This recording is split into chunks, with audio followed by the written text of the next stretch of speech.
اور جب وہ لوگ یوسف کے پاس پہنچے تو یوسف نے اپنے حقیقی بھائی کو اپنے پاس جگہ دی اور کہا کہ میں تمہارا بھائی ہوں، تو جو سلوک یہ ہمارے ساتھ کرتے رہے ہیں اس پر افسوس نہ کرنا۔ پھر جب ان کا اسباب تیار کر دیا تو اپنے بھائی کے تھیلے میں آپ خورا رکھ دیا۔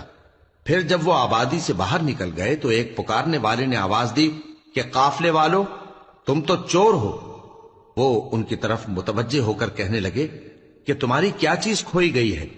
وہ بولے کہ بادشاہ کا کٹورا کھویا گیا ہے، اور جو شخص اس کو لے کے آئے اس کے لیے ایک بار شتر انعام، اور میں اس کا ضامن ہوں۔ وہ کہنے لگے کہ اللہ کی قسم، تم کو معلوم ہے کہ ہم اس ملک میں اس لیے نہیں آئے کہ خرابی کریں اور نہ ہم چوری کیا کرتے ہیں۔ وہ بولے کہ اگر تم جھوٹے نکلے یعنی چوری ثابت ہوئی تو اس کی سزا کیا؟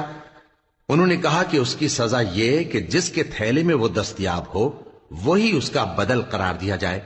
ہم ظالموں کو یہی سزا دیا کرتی ہیں۔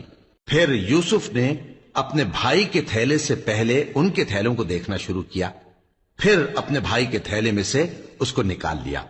اس طرح ہم نے یوسف کے لیے تدبیر کی، ورنہ بادشاہ کے قانون کے مطابق وہ اپنے بھائی کو لے نہیں سکتے تھے مگر یہ کہ اللہ چاہے۔ ہم جس کے چاہتے ہیں درجے بلند کرتے ہیں، اور ہر علم والے سے بڑھ کر ایک بڑا علم والا ہے۔